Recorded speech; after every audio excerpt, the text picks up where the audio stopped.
Jadi cerita-cerita wali itu unik-unik, Mbak Najwa. Jadi misalnya ada seorang wali makan, ya. Makan satu piring, terus beliau kenyang. Melihat istrinya makan satu piring, ya kenyang. Terus beliau bilang, wah kalau untuk kenyang, untuk bertahan hidup hanya satu piring, kenapa saya harus korupsi, kenapa saya harus rakus. Ya.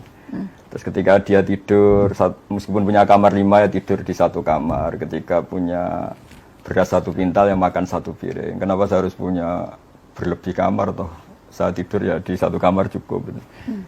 Jadi melihat kehidupan yang normal tapi menjadi hal yang luar biasa. Bapak itu kalau ngajarin saya misalnya ada orang di pasar itu nerima transaksi 5.000, 10.000 sudah bilang alhamdulillah. Terus saya ini malu, saya sering punya uang jutaan, tidak mesti bisa bilang alhamdulillah. Ini orang awam, orang kebanyakan semudah itu syukur. Jadi sebetulnya didikan kita ini nganggep yang pokok itu ya pokok, yang sekunder. Sehingga dari tradisi pokok ini, apa saja kayak berlebih. Saya sampai sekarang sering bilang ke istri saya, ke anak-anak, andai kan saya punya uang hanya 1 juta itu sudah kaya raya. Karena bayangkan hidup hanya sehari. Karena katamu tuhutan, kamu bisa aja mati besok itu. Jadi, ya sudah gitu, itu tradisi keluarga kita, tradisi. Sehingga hidup itu nyaman saja. Ya jadi enggak wayulhihimul amal, tidak alhaqumut takatsur ya, karena melihat hidup itu ya sederhana. Jadi misalnya saya ketemu Pak Quraisy, ya ini ketemu orang sepuh, sowan orang alim, tidak muluk-muluk terus apa efek dari itu misalnya terkenal dia apa itu tidak ngefek, karena ya hukumnya Allah dengan saya ketika berhadapan orang sepuh ya harus takzim, harus hormat. Sudah ada lebih dari itu, sehingga nyaman karena nggak kebawa angen-angen itu. Terus banyak akses, banyak koneksi ribet, bisa wayulihimul amal, bisa dilenakan oleh banyak angen-angen.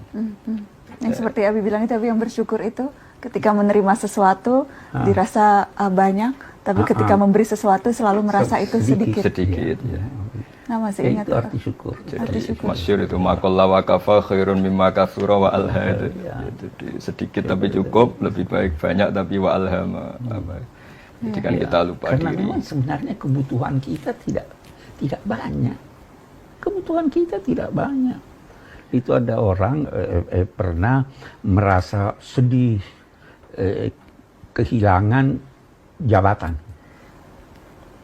Dia dipanggil. Coba lihat banyaknya orang nggak punya jabatan masih ketawa. Ketawa, ya betul. Ya kan? Coba lihat banyaknya orang yang miskin masih hidup bahagia. Penyebabnya kamu sedih itu dirimu. Coba lihat setelah beberapa lama kamu kembali normal. Iya.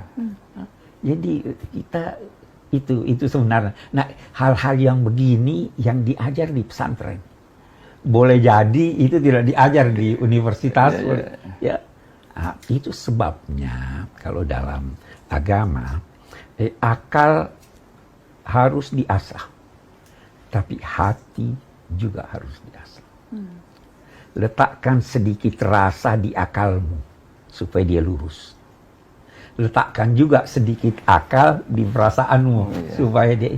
Ya, di pesantren itu saya nggak tahu sekarang.